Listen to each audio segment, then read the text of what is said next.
Greetings and welcome to the Quantum Ogrecast, the topical TTRPG podcast you are destined to encounter no matter what choices you make.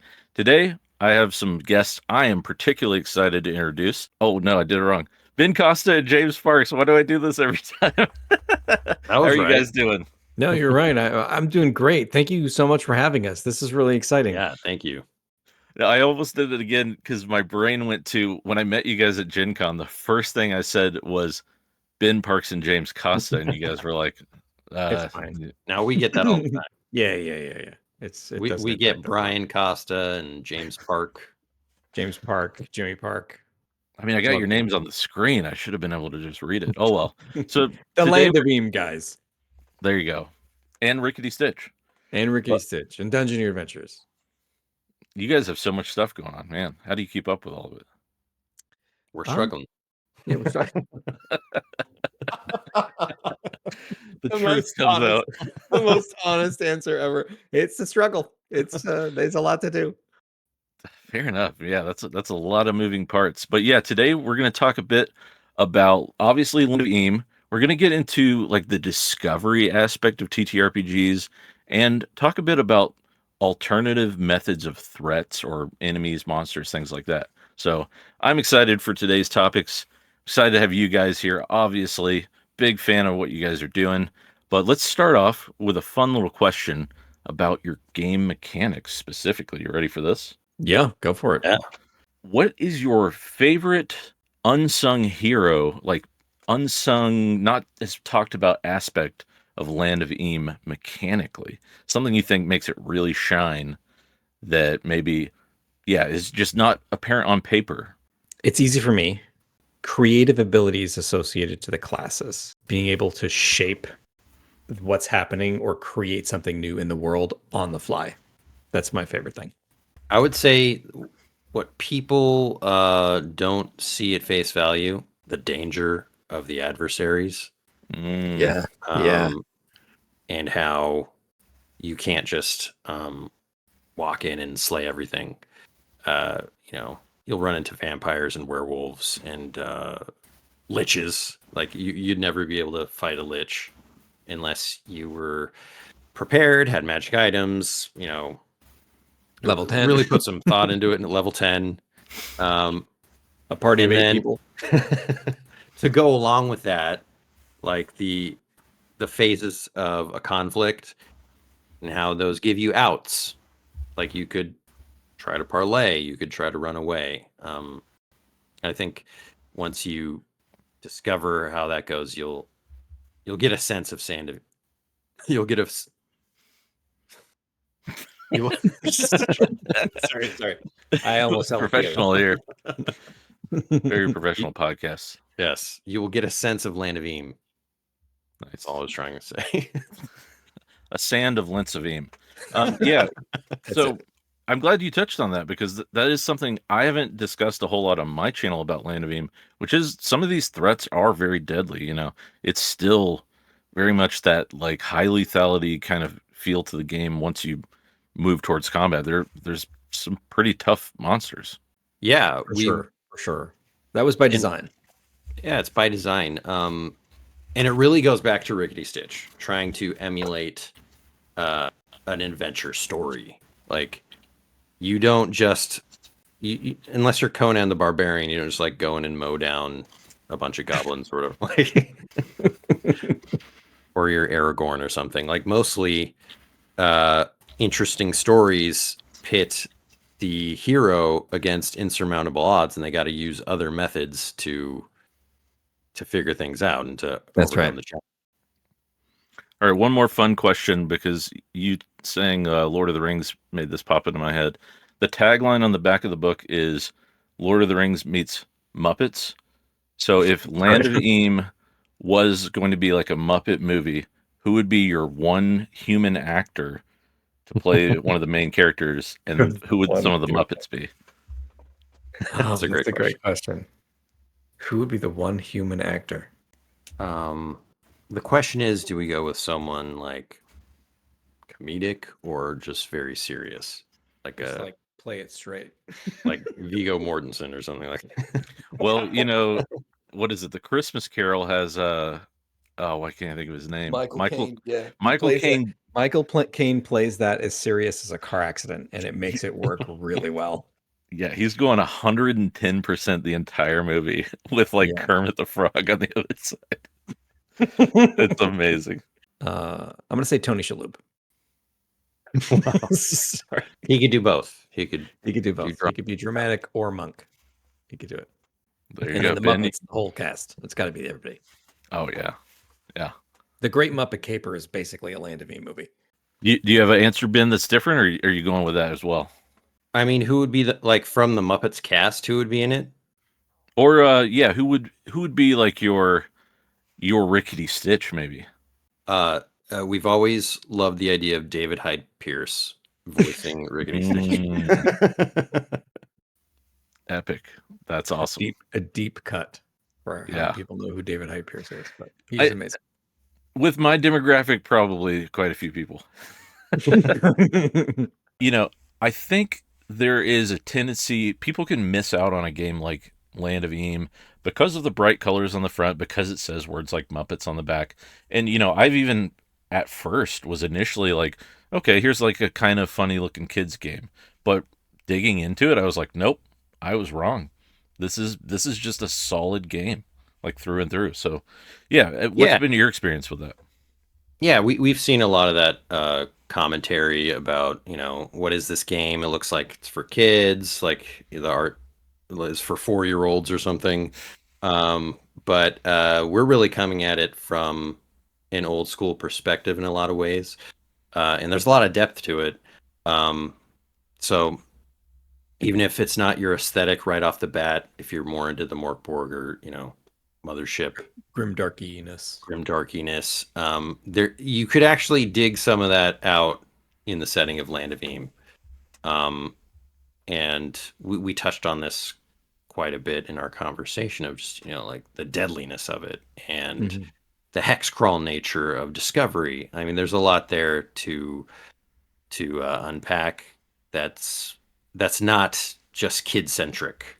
Absolutely, yeah. And as someone who's like, I'm fully a Shadow Dark and like Pirate Borg kind of guy. I do love my grimdark stuff.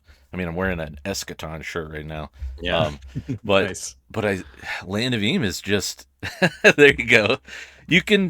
We are multifaceted people, right? We can we can like two things. We can like pizza and we can like kimchi, and Yeah.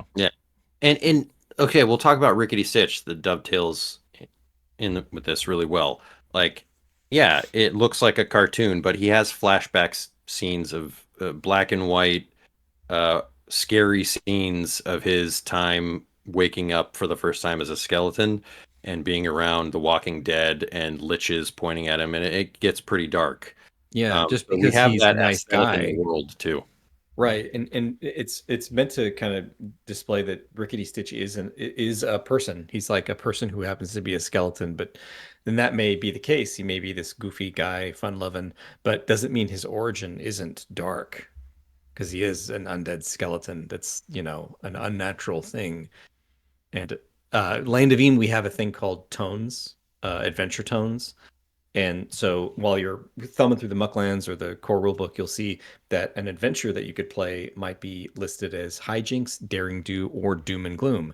And doom and gloom are these more serious Conan the Barbarian type adventures that pit the players, even if they're Muppets, against perilous odds. That's really what we're trying to do. We're trying to create that juxtaposition that James and I both really love of marrying goofy, whimsical characters with peril. And sometimes that peril can get really serious and scary with liches and undead skeletons and, straight out of Morkborg. Right. And we're not the first to do this. We just like this particular kind of tonal shift. You've got Jeff Smith's Bone, where you've got like the phone bone, like hanging out, but then he's in a high fantasy valley, all kinds of monsters and dragons. And then you've got the hobbits themselves, who are hanging around in the Shire, doing their thing, living their lives. But oh yeah, there's a sorcerer god that wants to take over the world. You got to deal with that. And so we think that kind of mix of tone actually lends itself towards gigantic, epic, hilarious, and dramatic stories. Yeah, I agree. And there are themes that I've kind of seen throughout Land of Eem. Like for instance, there's a very like sort of anti-corporation feel with a lot of the like the subterranean pits and layers LLC and stuff Yeah, like that. Like industry gone haywire. yeah, yeah. And it's a ton of fun, and I love that it's got this unique feel because of things like that. And I think if you're missing out, you are missing out if you're just looking at the cover and thinking this game isn't for me based on a piece of art. Also, if you're looking at this cover by Justin Gerard and not blown away by it, I don't know what to tell you. This Yeah. is amazing. Justin Gerard is a class act. His work is amazing. And I will say, after I had that initial gut reaction and I actually picked up the book, I really fell in love with the art style. It grew on me so incredibly fast. Thank you. I'm loving it throughout. Even some of the monsters, which we'll get into a bit later, but like have this kind of fun style to them, but they're not like without teeth, if that makes sense. Yeah. Yes. So one of the artists that we work with, Sean Kernan, who did the great Sean Kernan. a bunch of the bestiary. I would give him sketches and stuff, and he'd be like, "Oh man, this is insane! Like what? What kind of world is this? Everything looks cute at first, but it's actually horrifying." Yeah, yeah. That's very like Adventure Time kind of thing too. It's like it's Yeah. you could show it to a kid, but man, there's some dark stuff going on there. Yeah. All right, guys. Well, let's get into some TTRPG topics today, and we'll start with the Mucklands. I think that's a natural place to get started. I keep joking that it's words medium. Uh, I'm starting to love that sort of space in gaming. Because, I don't know about you guys, but I played a lot of like D&D 3.5. While it's a great game, there's a lot of like bloat text-wise in those games. And, like you guys being on the Exalted Funeral team, they know how to do layout. They know how to really. I don't know how much of that is you guys, and I don't know how much of that is the team, but maybe you could kind of chat about that for a minute. Yeah, to be honest, they're pretty hands off. We hired our own person, Vihendro, and we worked with her closely to kind of execute a vision of, we're of the school of like, having the layout there on a spread and not start an idea like at the end of a page, and then you have to turn the page to finish the idea. Start new ideas on new spreads, basically. Just drive towards clarity. Just drive towards ease of use and clarity, because that's the kind of resource. Like I don't get to GM. I haven't GM'd in years. Like I don't get to GM a lot, and I'm looking forward to doing it again.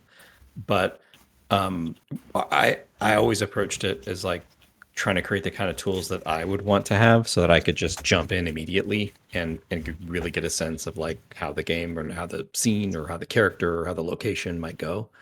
And Ben and I both just chased it to make it as easy to use as possible without skimping on, lots of material. Yeah, well executed. I mean, especially it is a game to me that really leans into that sandbox. I mean, I just did a review on the Mucklands, and it's such a beefy tome, but still very easy to reference, which you are going to need to do if you're running something of that scale. Like there's so many things going on in Mucklands. So it's a balance to create something that huge, but then also make it usable at the table. And that was our main goal with it. Just to be like, all right, it's a reference book. You could never memorize that entire thing. We can't even remember everything. No, famously, Ben doesn't prep before our games. We just roll into it using the sandbox as the guide. Well, it works. And famously, sorry. Famously, James is a player and, wrote a bunch of it, but he can't remember anything. Yeah, I'm now far enough removed from it where I'm like, I don't remember that. I have to reference it myself. And when we were working on the new campaign for the Underlands sandbox setting, I constantly had to reference the Mucklands to just like connect the dots on some of the places, because it's the same world. It's just beneath the Mucklands. So there's all kinds of connective tissue. But there's so much of it that Ben and I have to use it as a reference for ourselves to create more. Well, here's a fun question on that topic. How much of it like truly connects in like a one for one way? Like there are paths back up to say, the Riverlands or the used to be forests and stuff like that. It does connect. There are several different pathways, and we outline that at the beginning of the Underland sandbox. So there's a bunch of connectivity, same factions and stuff. Yeah, I was just about to say there's a lot of physical connections, but there's also a lot of story and world building connections where factions and different um, conflicts spill over from the Mhm. Mucklands or the Underlands, so that it feels very much organic, very very much part of the same universe, but of a different flavor, different setting, different biomes, and all that. Yeah.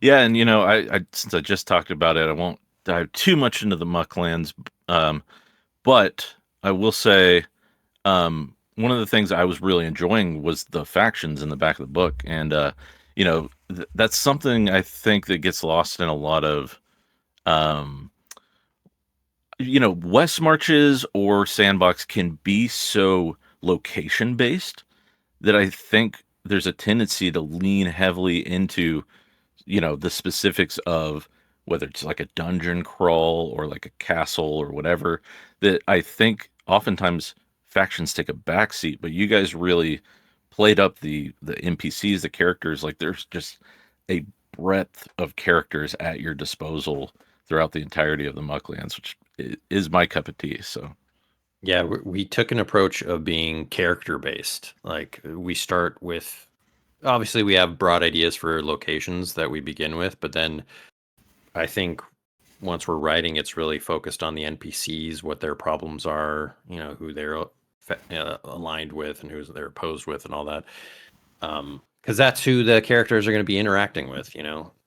Yeah, Ben and I, we often approach just storytelling in general as a great story is an engine for conflict. Conflict has to exist all over the place. And with the factions, we knew that in order for this world to feel alive and not just like a place where you are faced with constant challenges, but it doesn't feel real, you had to have characters with problems, and you had to have characters aligned with different factions that had problems with each other. And GMs can use these tools to generate conflicts and to expand conflicts with their players and with their personal stories. And it just is, you don't have to use them out of the gate. I mean, I actually would recommend like just, dipping your toe into the Land of Eem, not necessarily feeling like you have to engage with all the different conflicts and politics of the factions, but they are tools to add a little bit of conflict to what's happening day to day with your actual hex crawl adventuring, and It would I find it really useful. it would actually be impossible to use everything. Yeah. We've been playing for like what, 4 years now, 4 years we have regularly regularly. every week almost, and we just like scratch the surface of the Mucklands. There's so much stuff we haven't touched. Three Probably campaigns. never will because we're already on to the Underlands. Yeah. yeah, and I think I quoted you in that video. Hopefully, I didn't misquote you. That you guys have been writing these settings for like 20 years, or was it 30? Well, we haven't actually been writing them, like actually As a sitting down and writing setting. them at a setting, but Right, right. In that we've been world. generating Yes. we've been world building the setting for 20 years or 30, I don't know, 25 years. Either way, it Because it makes all the started with world. Rickety Stitch. Yeah, Right. it all started with Rickety Stitch, and so Rickety Stitch is our graphic novel series. It's about a skeleton bard who goes on an epic quest to discover who he was when he was alive in the Land of Eem. Oh, look at that right There there! you go. Amazing. If you're listening at home, I'm holding up the Rickety Stitch box set, which is awesome and very It's gorgeous. super awesome. I love the box set. It's like amazing. Exalted Funeral treats us so well. They did such a beautiful job on that box set.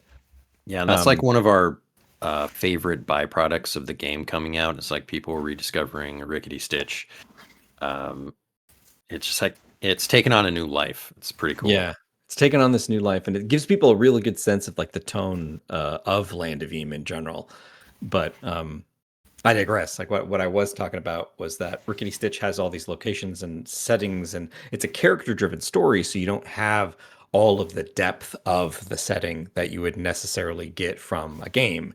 And Ben and I used the game to flesh out ideas that we had and new ideas that we haven't even discovered yet about that setting. And it's actually ends up being a tremendous creative tool for us because as we write more book series for, for traditional publishers, it gives us this bigger and bigger and bigger world to set, character stories into, which is really fun to do. And it's also really fun to know that, Rickety Stitch's story is taking place over here, and the Dungeoneer Adventures story is taking place in the Underlands. And there's so many ways that we can make that connective tissue really fun and rewarding and not ham-fisted in any way because they're disconnected from each other, but you remember these places and they feel alive, and there's like a warmth to it, and that's really rewarding for us to see readers discover.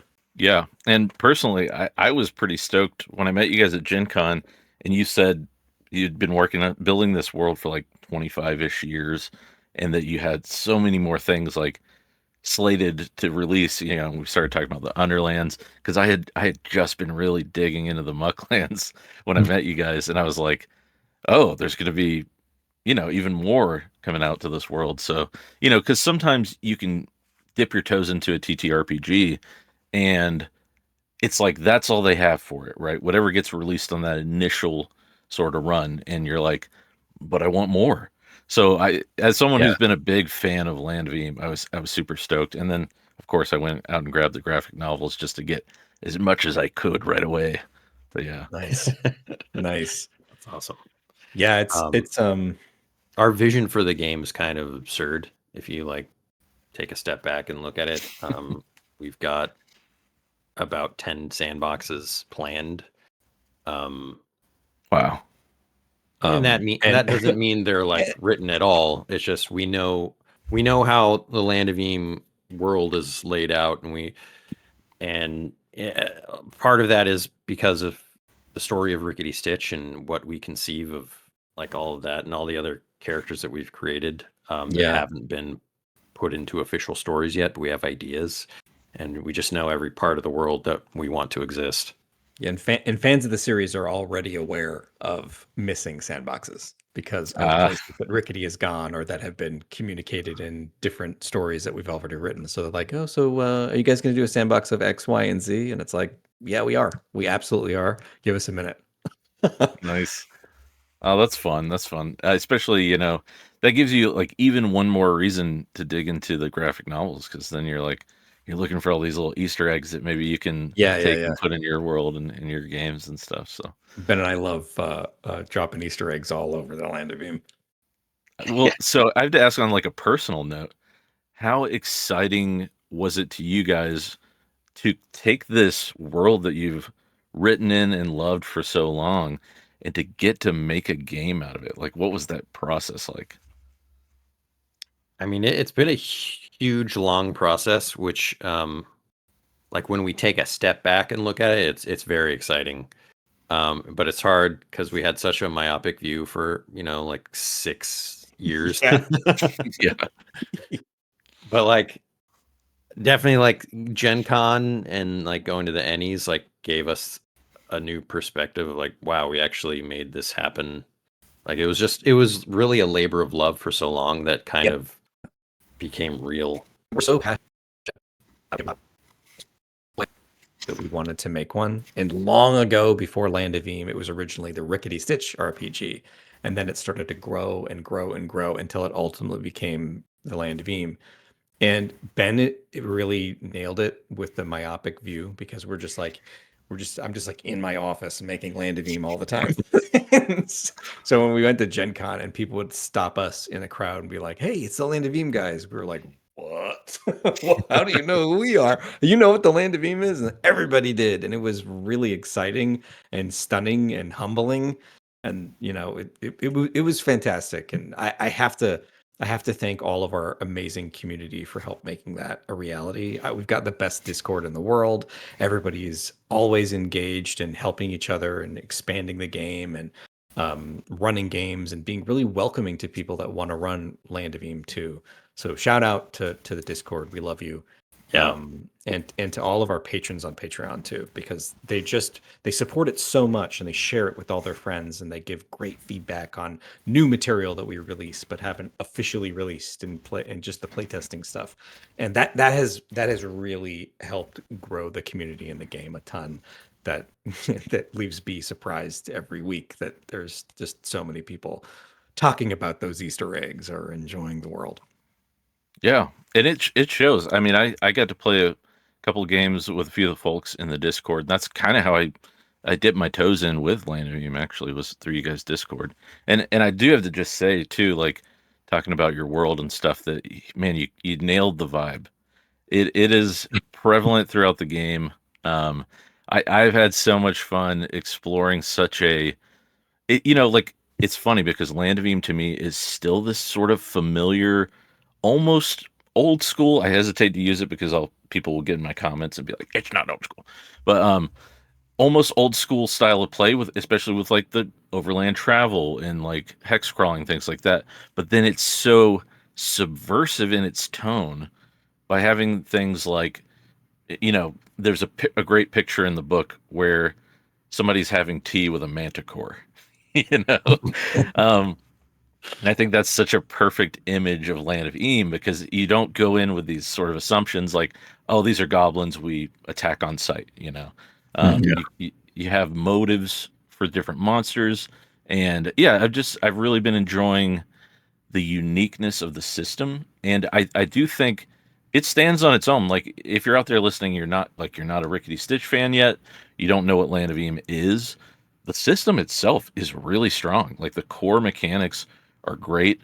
There's all this, focus on travel and crafting, and I've just been having a blast with it. So yeah. It's awesome to hear. Yeah, kidding. Yeah, I mean, we wanted to really make sure that we weren't making this like IP game for an IP that maybe not many people know what it is yet.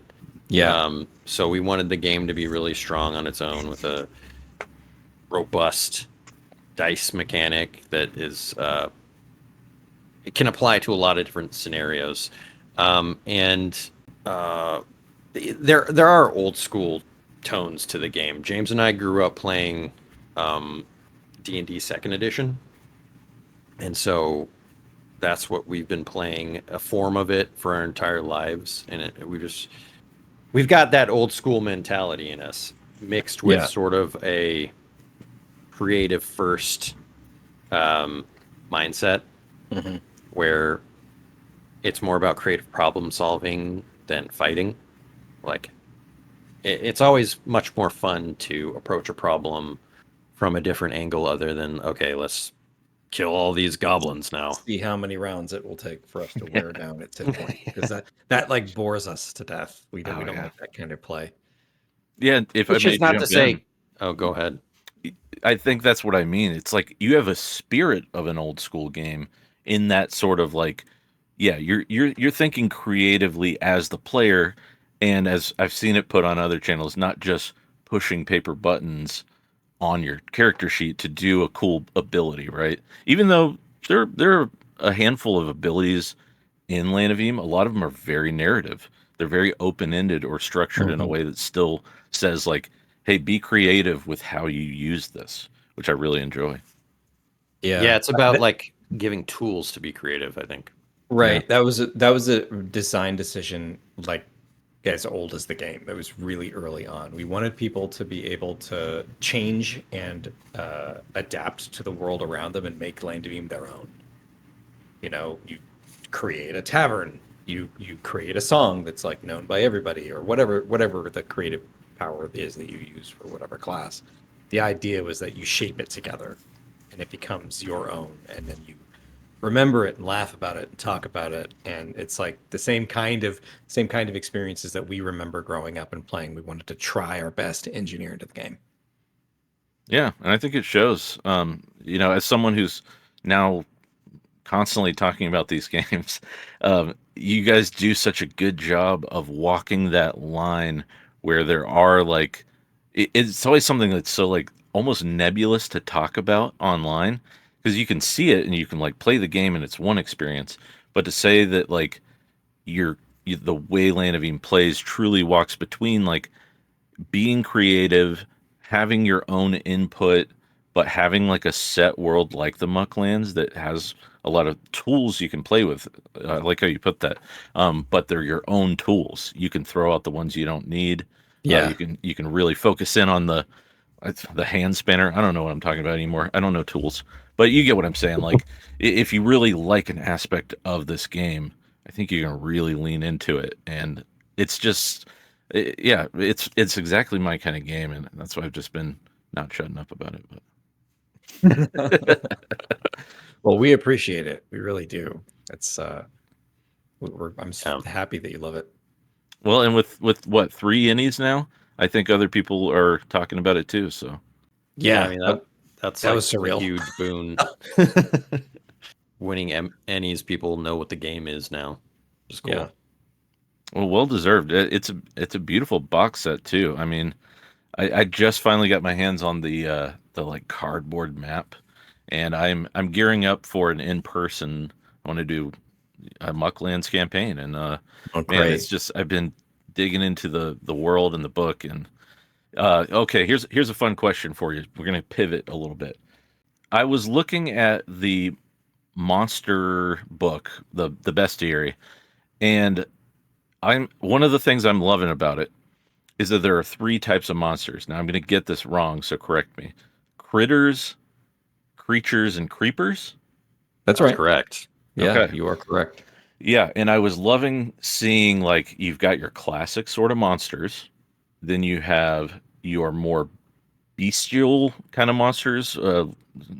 In older editions we'd say lower intellect, that kind of thing. But here it's Mhm. maybe just that their motives look a little different, and how you interact with them is a different skill. And then I really loved the creepers, which you can't really just fight directly. I thought that was a brilliant idea, because a lot of times we do this in games through a different route usually. But I like just on its face saying like you're not going to attack this thing straight up. You need to sort of solve it creatively. Yeah. Yeah, How do you it's like attack a cloud of mosquitoes? exactly like a swarm of bees. You're gonna It's hit more them with like a an sword. environmental hazard than it is. Yeah, swinging a sword at a swarm of bees. Have at thee. Yeah, and those just seemed to me as I'm reading these that you guys just had so much fun creating this game, and it really shines through some of the smaller things that might easily be overlooked at first glance. But yeah, I wanted to ask, do you guys have any favorites? Have you had any games that just had like went in a wildly unpredicted direction because of like a creeper or a creature or something? Oh gosh, probably a bunch of times. Oh, let me just Um, crack it open right here. I've got it. Got it right here. Nice. oh, look at that. Mine's somewhere over here.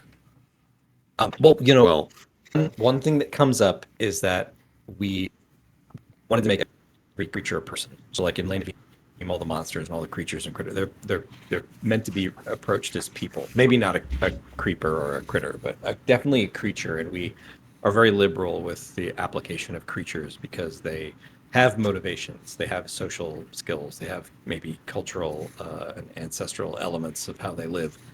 And whenever we come up with like wacky situations, like one example that we've brought up a couple of times is in our most recent campaign, we rolled a random encounter for a dragon. And one thing I like about Land of Eem is that there's a lot of monsters that are just like so powerful you cannot approach them by trying to just defeat them physically. You've got to be clever and come up with a cunning plan. And my character used an ability called Wheel and Deal to negotiate an investment from the dragon in my gumball business. And the stakes are really high because the dragon could have just eaten us all. But it was really hilarious and it was fun. And like now we've got this like sword of Damocles of this dragon who's looking for his return on investment, which Nice. we thought was hilarious. But that was one of my most recent examples. yeah, like what's funny about Land of Eem is like a lot of the bestiary is pretty dangerous, and I think that's one of the like old school elements of the game. You can't just go and fight a dragon without planning and like being pretty high level, having magic items. Like you'll need to put some thought into it. So if you run into a dragon at a low level, either you need to, parlay or get the hell out of there because you're gonna die. Yeah. And case in point, they recently in our game came up against a Gorgle Beast. Yeah, which know this is one. this Underlands behemoth, just like this bulldozer of a creature, one of the most dangerous creatures in the game. And they did try to fight it toe to toe without got decimated. real plans, and they got decimated. There we go. Oh, nice. Showing off the Gorgle here. Beast. I'm Yeah. gonna have to look at this one on mine. That's a beautiful And piece. So then they had to sort of unite the Etten clans in the Yeah. We went on In a the political mountains. quest where we assembled an army of do-gooders to help us rid the area of the Gorgle Beast. that didn't even necessarily work out the way they wanted it to. They Nope. sort of ended up getting chased by the thing into its habitat or into like the hole where it came out of, Mhm. and then the players and the PCs ended up falling down the hole into the Underlands and almost dying. So, Which was tremendous because it was a random encounter that had us fall into the Underlands, and we were talking about like, well, maybe we should like start a new campaign to play in the Underlands for the Underlands campaign on Kickstarter, so we can start to show off some of the new stuff. And then this happened, and then it just like organically we were in the Underlands, and it was hilarious. That's awesome. Yeah, I love that too is that sort of old school aspect of like a lot of times we call it emergent play where Yeah. you just roll with the punches. Whatever you happen to roll on a table is what you're going to use, and it sometimes takes the story in a weird direction. But yeah, that's a huge part of Land of Eem with the Mhm. random encounters and the traveling across the map.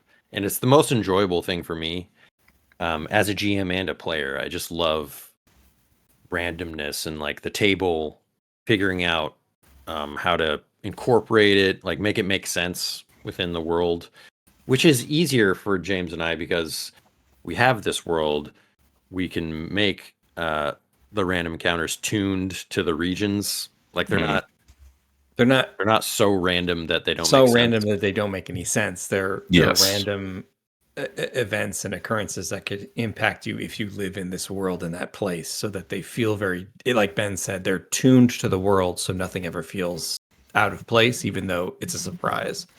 And we invested a significant amount of time to develop a book of random encounters for the Muckland. It's like over 1,000 random encounters. 1,500. 1,500 random encounters Wow. that 250 are just for every the s- Mucklands. yeah. The just for the Mucklands, so that you've got an enormous amount of possibilities when you're traveling through the different regions. Because it's a Do pretty you big have map. that one, Jordan? I don't think I have that one. I saw it on drive through, and I plan We'll on send getting you. it. Yeah, we'll send that to We'll you. send you the random encounters. It for Awesome. your live game. It'll be amazing to have that as a resource. Like Awesome. Ben said, it's like one of my favorite things. Just Well- in yesterday's game, like we ended up falling into a random dungeon, which we just done, but it was just like luck of the dice, like another random dungeon. But I was Ben's like, I don't know if we should do this, but Ben, we have to do it because I have to know what you rolled. I have to know what it is. And I Well- also gave you guys an out of like, you guys can go back. You'll have to double back and take some more But we time. all voted to continue. We're doing the dungeon. That's awesome. That's when you know it's going to be fun when everybody Yeah. just leans into it and you got a Yeah, good yeah, table there. But I was going to say, even without that book that you're talking about, the 1,500 encounters, between the actual the core rule book and the Mucklands, you guys have so many good tables that are catered to each region already in there. Like there's so much stuff I think that suits those areas and really drives a sense of discovery, which I've said on my other video, my main video of Land of Eem. I think that is the thing that I think is missing from a lot of RPGs. It is if you lean too far into one sort of style of play, whether it's like combat as sport kind of a thing, you can start to miss out on that. Like, I don't know if this is true for you guys. I'm jumping all over the place, but when I first started playing RPGs, I think the thing that excited me the most about them was that sense of discovery. And I think as you really dig into a system, a lot of times that's the first thing to go. It starts becoming this game about 5 foot squares or like, whatever it is, Yeah. opportunity attacks and builds, and you sort of pull back away from that sense of discovery, and that's what I think Land of Eem does so well. Thank you. Thank you. Yeah. Thank you.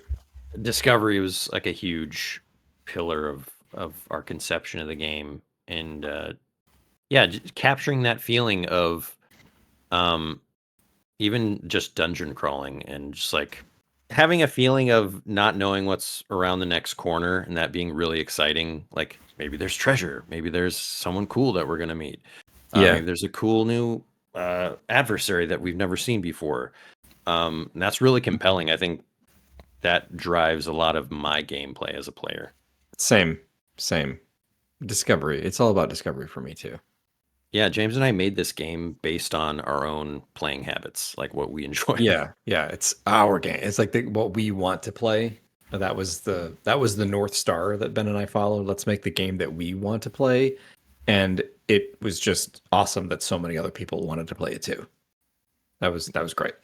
And I think that it shows through the mechanics even, because like if you look at your conflict resolution system, what's the last thing on the list is getting in a fight, making an attack, which I just love to see, because it's not off the table. Obviously combat is still a big part of the game, but it's like, let's try some other avenues of approach before we start drawing swords, because that is another thing that reinforces that sense of discovery. Like you might learn something from this group of goblins or orcs before you start, slicing into them. Yeah. Yeah, and you may even use your creative powers in a combat situation where it's like, oh, you know what? I'm gonna do a crack shot with my bow and hit that rope and drop the portcullis on the dragon's tail or something. And it's like, okay, now the dragon can't move forward and it takes some dread, or there's like an example I always give is like, just because it is a gigantic monster and that you can't potentially beat doesn't mean you have to fight it, but you can still fight it if you're being clever about it. If you're using all of your creative tools. And if it's this, world-ending monster, it's not like Frodo and Sam defeated Sauron by sword fighting him. It was a ruse. They threw the ring in the volcano, and it was like a trick. And that's, I mean, just last night, we were playing, and they encountered a bored vampire who wanted them to entertain him. And James's character sort of failed on his attempts to like bypass the scenario and like get through. And one of the other players, just his character has a grudge. Again, he's a unicorn, one of the new playtest classes. yeah. And he really doesn't like vampires, so he just used star magic to like immolate this guy right off the bat. Obviously, that started a conflict. Yeah, obviously. Yeah. And the unicorn ended up falling unconscious, and then James's character, you could tell the vampire was trying to escape.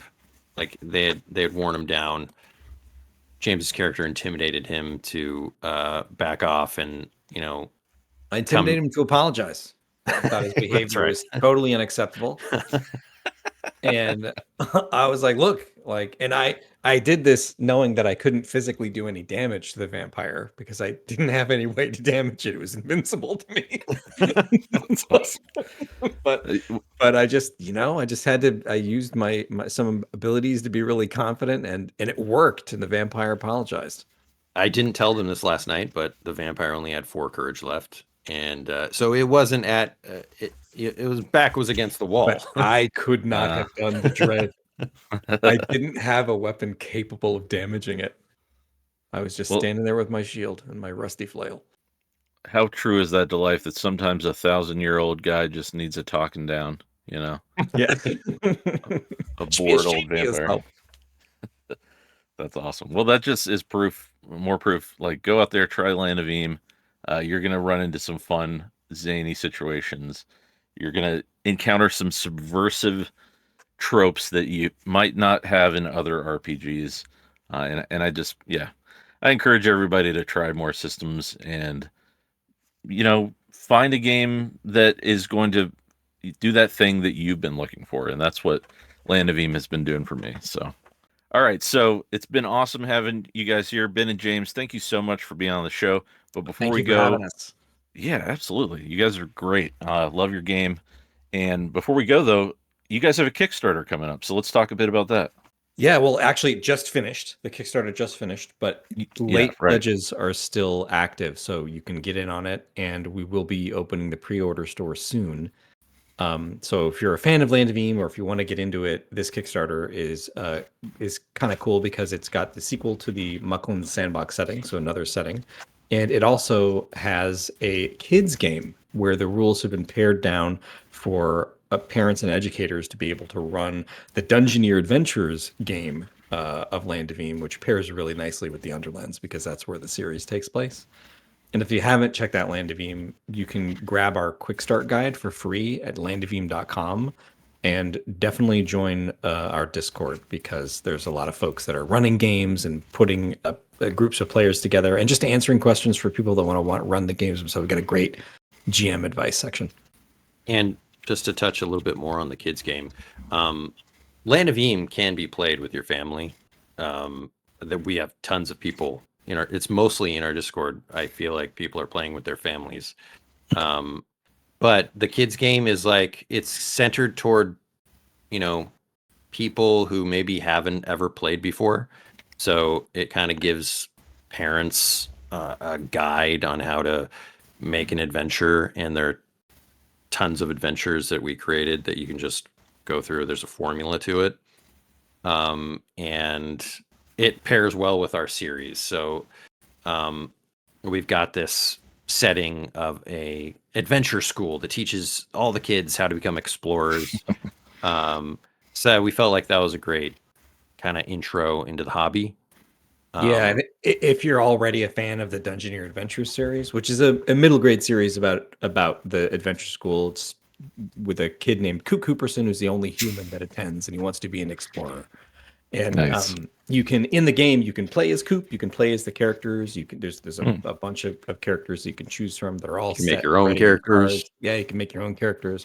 So it's a great way to get into TTRPG. In fact, we made it so that we would have like the perfect game to play with our own kids At a when younger time is right. age. At a younger age, so we could introduce this TTRPG world that we love so much and influenced us so much with our own family.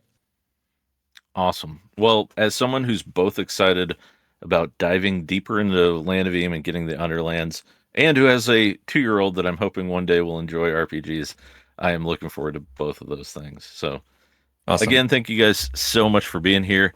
I'll do our little sign off here and just say, unlike Land of Eem, we'll see you next time in the dungeon, no matter what choices you make.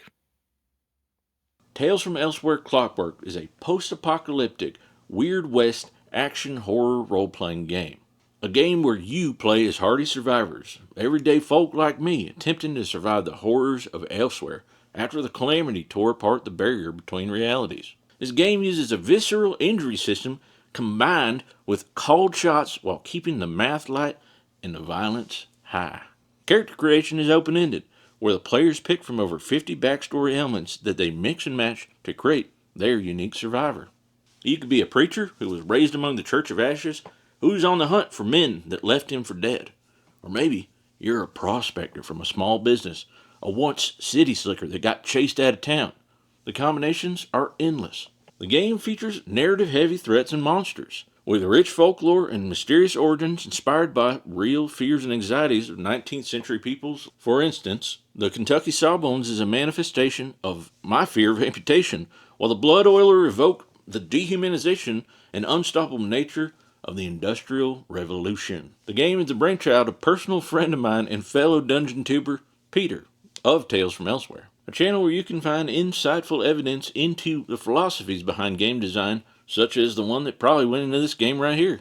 The Kickstarter goes live September 2nd, and buddy, that is a train you don't want to miss. But the pre-launch is happening right now. So go over there right now, click to stay informed, sign up now, pages are live, now back to your regularly scheduled programming.